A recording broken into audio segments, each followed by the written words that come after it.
Welcome once again to Lehto's Law. Here's Steve Lehto. A couple of years ago, I drove into the state of New York from Canada, and along the way, I drove over a bridge, and the bridge said that there will be a toll by plate.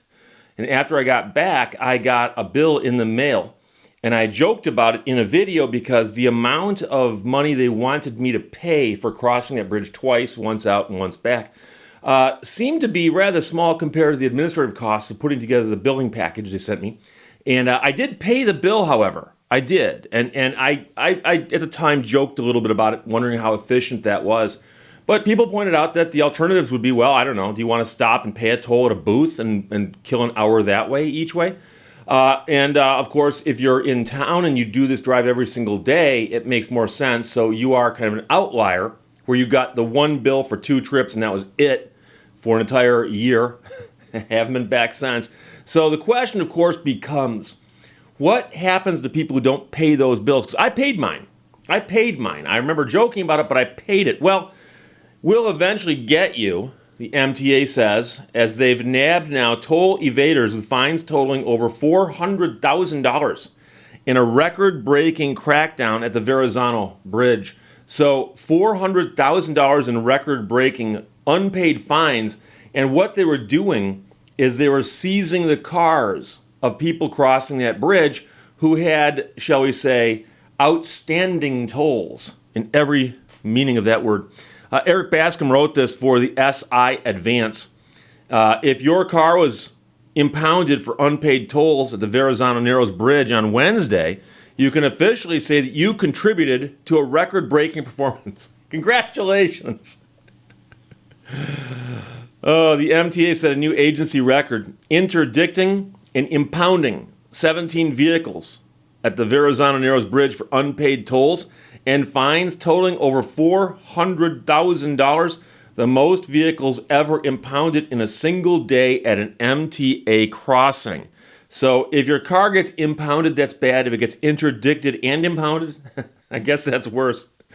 Across all MTA bridges and tunnel facilities, agency officers impounded 21 vehicles on one day alone, with an additional 8 impounded the next day.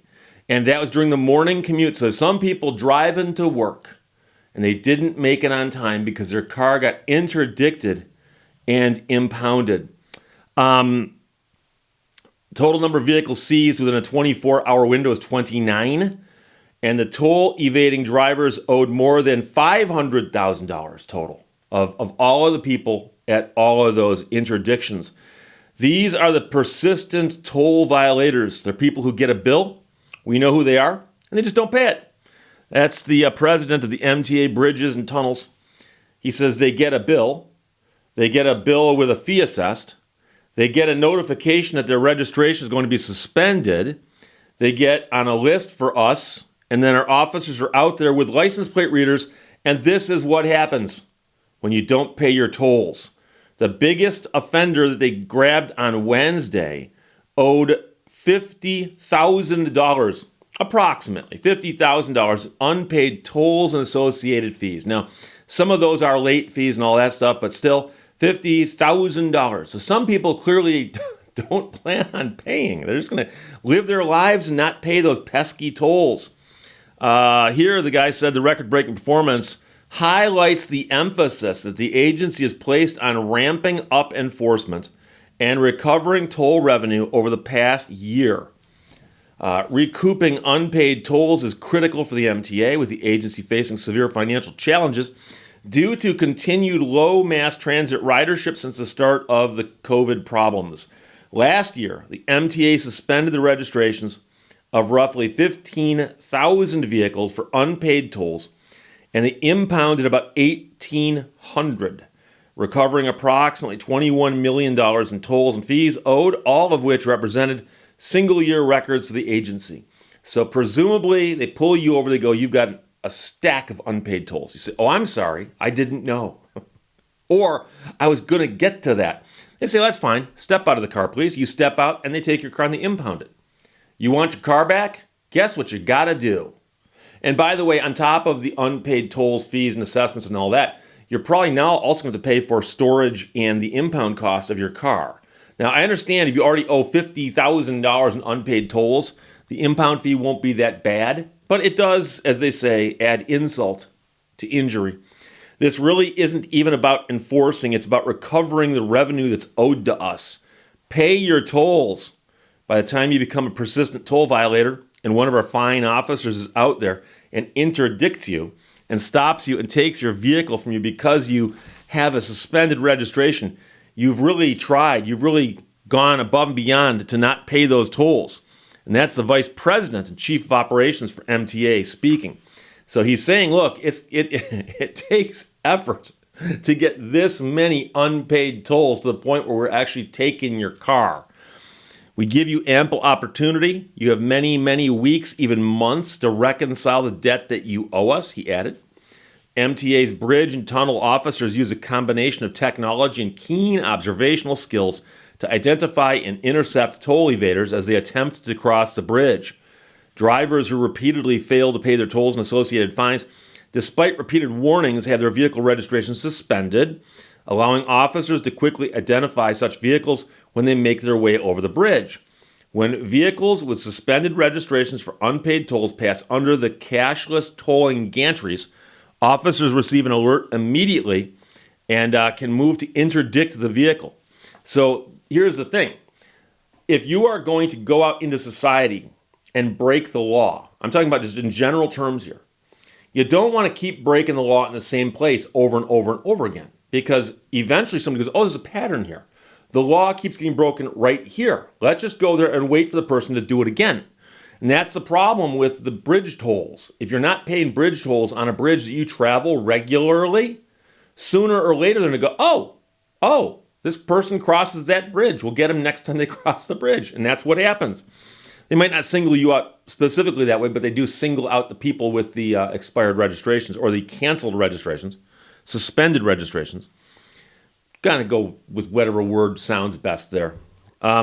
Meanwhile, bridge and tunnel officers have been stationed at that bridge since 2018, heavily contributed to this week's record-breaking performance, and they impounded 6 vehicles on Wednesday and an additional 4 on Thursday. So at the one bridge, there was 10 vehicles impounded or interdicted. The officers said they received mixed reactions when interdicting persistent toll evaders, with some admitting to their violations, others playing dumb. What? Unpaid, this is a toll bridge? When did that happen? And some even break into tears. A lot of them say they didn't know their registration was suspended or think they were pulled over for something else. Some people actually say, you got me, or I know that I'm suspended. And actually, I had a gentleman cry today and say, I have my dad on the phone. He wants to talk to you. Dad, guess what? Well, traffic stops can be dangerous for officers to conduct. They said that all the drivers they interdict eventually comply. And as far as they know, they've never been forced to arrest someone for refusing to turn over their vehicle. So, as you might guess, in the grand scheme of American society, there's always a chance that they're going to pull somebody over and go, do you know why we pulled you over? No idea. Well, you've got $50,000 in unpaid tolls on this bridge. What? No, I don't. Sir, step out of the car. No.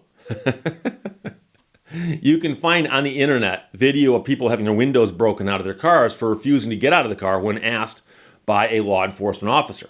And they've said so far they've had no troubles like that, which surprises me, but maybe the sample size is too small. We get a lot of different reactions. We get some people who just get out and give up their car, and you have other people who say they're not getting out of the car, but eventually they do.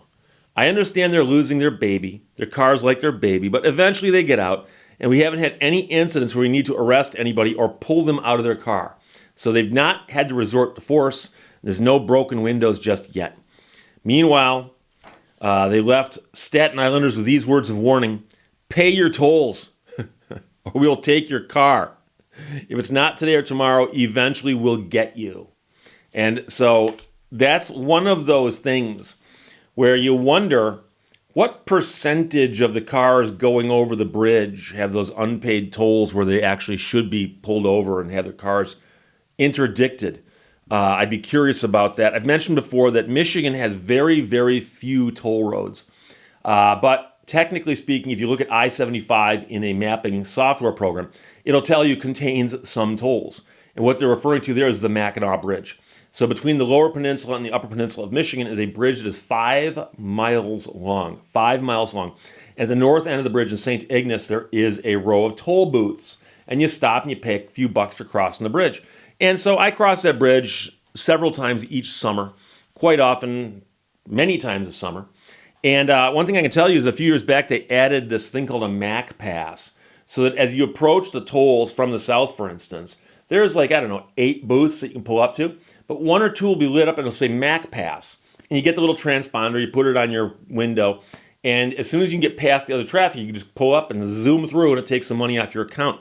And I know they've got those in other states, and some states even share, where if you have it in one state, it'll work in another state. It costs a few bucks to cross the bridge. I think it's like $4 or $5 now. But then again, it's a 5-mile bridge. It's a thing of beauty. Someone has to pay for it. But I feel for the people who, and there's going to be some people who are going to say this, that if you live near this bridge and you have to cross the bridge twice a day to get to your job, this adds up. Because I suspect it's more than $3 or $4 to cross this bridge, right? The article does not say what that is. But here's the deal. Most people pay, and they're going to come after you if you don't pay. So eventually, almost everyone's going to pay. There's probably somebody out there who didn't pay and then left the States and doesn't drive anymore or something.